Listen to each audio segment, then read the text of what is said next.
আজকে তোমাদের গণিতে কুমিল্লা বোর্ড 2023 সালে এমসিকিউটা সমাধান দেখো। একটি বিষমবাহু চতুর্ভুজের 4টি কোণের সমষ্টি কত? এটা তো একটা সহজ প্রশ্ন ছিল, এটার উত্তরটা কমেন্ট করো। 4 কোণ বললেই তোমার 360 হবে, চতুর্ভুজ মানেই 360। আচ্ছা, তারপর 2 নম্বর প্রশ্ন আসে। চিত্রে এখানে দেখতে পাচ্ছ একটা তোমার রম্বস দেয়া আছে। রম্বসের কর্ণের দৈর্ঘ্য দেয়া আছে পি আর কর্ণ, অর্থাৎ এই বড় কর্ণের দৈর্ঘ্য দেয়া আছে 24, আর কিউএস অর্থাৎ ছোট কর্ণের দৈর্ঘ্য দেওয়া আছে 10 সেন্টিমিটার।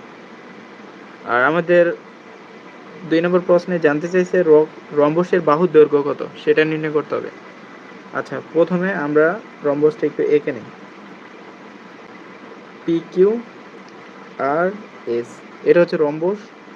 আর পি আর মানে এই বড় কর্ণের দৈর্ঘ্য দেওয়া ছিল কত? 24।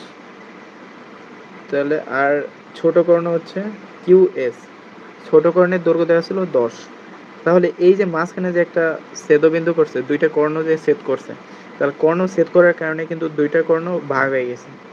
তাহলে এই বড় কর্ণের টোটাল দৈর্ঘ্য ছিল 24, তাহলে তোমার এই জিরো কেন্দ্র থেকে এতটুকু হবে 12। এটা 12 হলে এটাও 12 হবে। আবার ছোট কর্ণ 10 ছিল, তাহলে মাঝখানে ছেদ করার কারণে এইটা হয়ে যাবে 5, এইটা হয়ে যাবে 5। এখন তোমরা জানো যে রম্বসের কেন্দ্রে উৎপন্ন কোণ 90 ডিগ্রি। রম্বসের কেন্দ্রে উৎপন্ন কোণ মানে এখানে এটা 90 ডিগ্রি, এটা 90 ডিগ্রি, এটা 90, প্রত্যেকটা কোণ 90 ডিগ্রি করে হয়। এখন তোমরা জানো যে এটা কিন্তু একটা ত্রিভুজ আছে পি কিউ ও, এটা কিন্তু একটা ত্রিভুজ।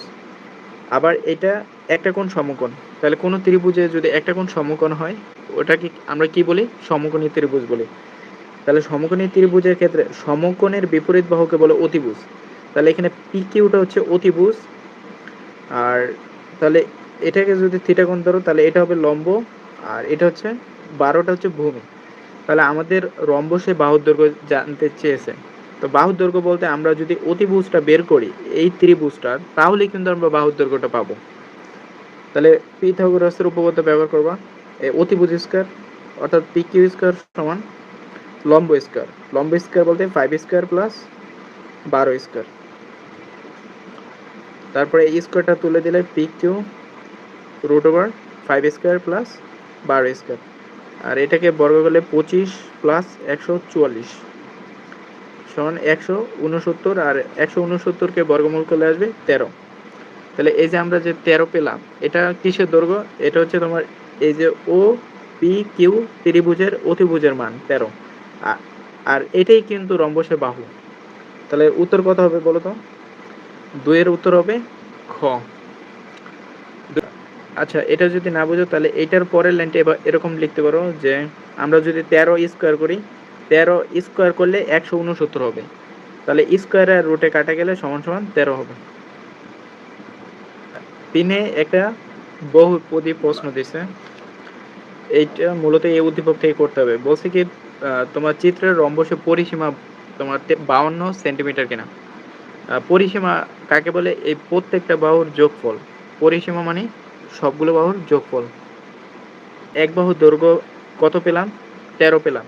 তাহলে এখানে রম্বসের কয়টা বাহু? আমরা জানি যে রম্বসের সবগুলো বাহুর দৈর্ঘ্য সমান হয়। তাহলে রম্বসের 4টা বাহু। তাহলে আমরা যদি তাহলে রম্বসের পরিসীমা কী হবে? পরিসীমা হবে 4টা 13 যোগ 13 যোগ 13 যোগ 13 যোগ 13। এটা করো তাহলে তোমার উত্তর চলে আসবে। দেখো 52 হয় কিনা। 13 দুগুণে 26, এই 13 দুগুণে 26, তাহলে 52 হবে। এই 4টা 13 যোগ করলে 52 হবে। আর পরিসীমার যদি ডিরেক্ট সূত্র বলো, সূত্রটা হচ্ছে 4a। এটা হচ্ছে রম্বসের পরিসীমার সূত্র।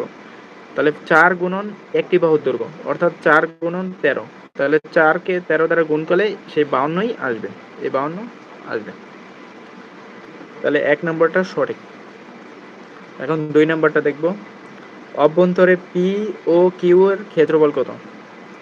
এখানে তোমার 2 নম্বরে বলছে পি ও কিউ।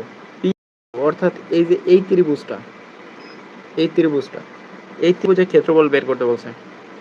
এটা কি ধরনের ত্রিভুজ দেখছি? এটা একটা সমকোণী ত্রিভুজ দেখছি, কারণ এই যে মাঝখানে কোনটা সমকোণ, আর এই যে এখানে তোমার এই বাহুটা 5 ধরছি আর এটাকে ধরছি 12। তাহলে তোমরা সমকোণী ত্রিভুজের ক্ষেত্রফলের সূত্র কি জানো? হাফ ইন্টু ভূমি গুণন উচ্চতা, হাফ ইন্টু ভূমি গুণন উচ্চতা, এটা হচ্ছে সমকোণী ত্রিভুজের ক্ষেত্রফলের সূত্র। তাহলে এখানে ভূমির মান কত? আমরা ভূমি কোনটাকে ধরছিলাম?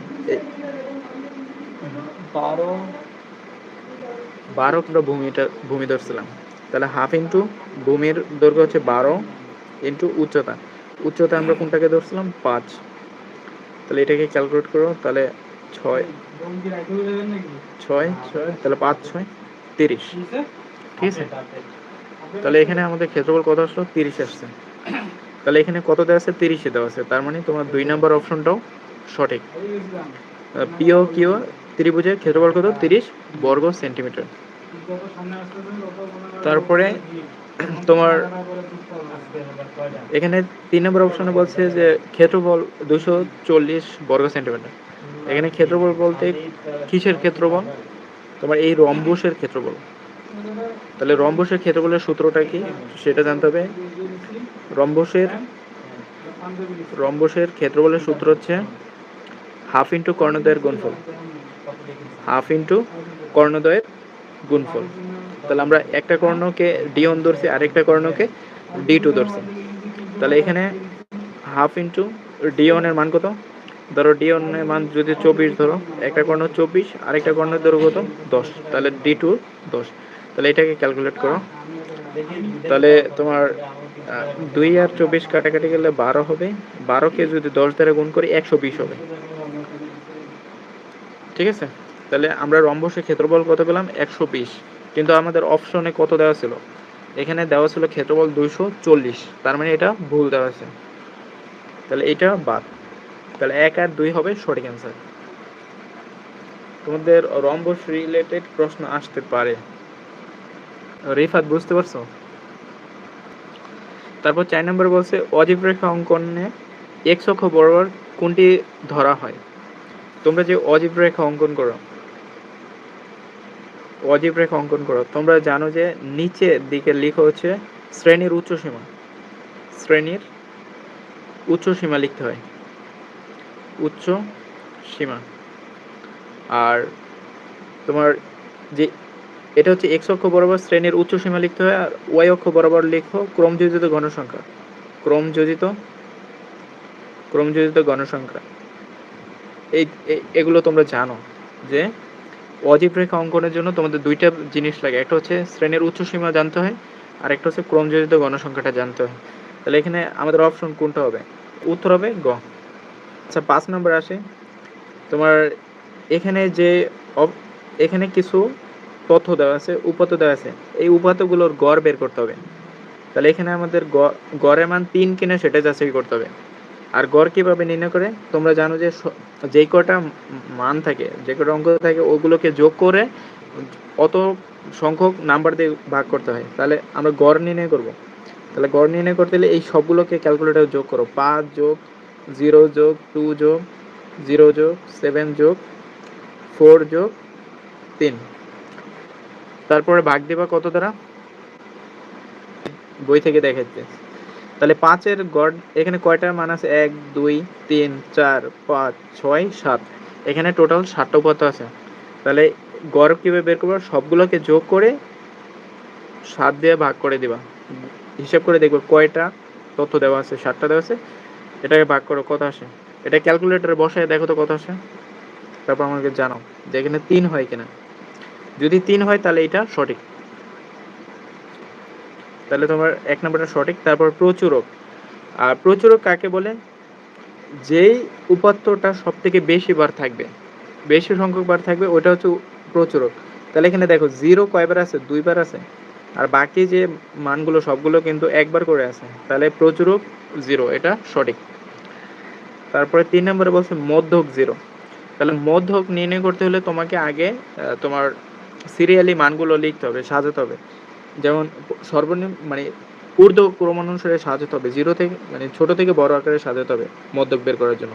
তাহলে 0 0, তারপরে 2 3 4 5 5, তারপরে তোমার 7, ঠিক আছে? আমরা ছোট থেকে বড় আকারে সাজালাম। সাজানোর পরে প্রথম থেকে বাদ দিবা, শেষের থেকে বাদ দিবা। 1 ঘর বাদ, 1 ঘর বাদ। 2 নম্বর ঘর, 2 নম্বর ঘর বাদ। 3 নম্বর ঘর, 3 নম্বর ঘর বাদ। তাহলে মাঝখানে যেটা থাকবে ওটা হচ্ছে মধ্যকের মান। তাহলে এখানে আমাদের প্রশ্নে দেওয়া আছে মধ্যক 0। আসলে কি 0? আমাদের তো মধ্যক আসতেছে 3। তাহলে তোমার এই 3 নম্বরটা ভুল দেওয়া আছে।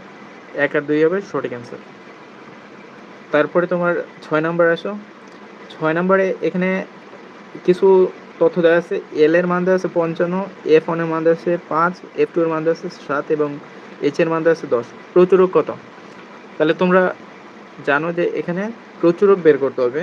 তাহলে প্রচুরকের যে সূত্র আছে তোমরা জানো সেটা L plus F1 divided by F1 plus F2 into H।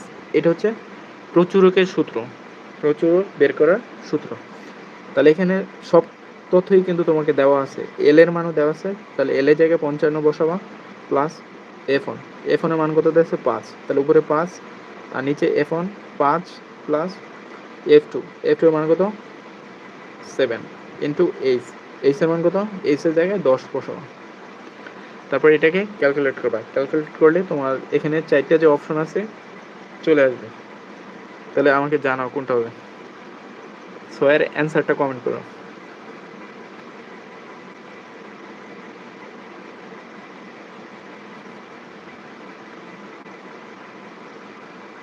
যদি খ হয় খ হবে।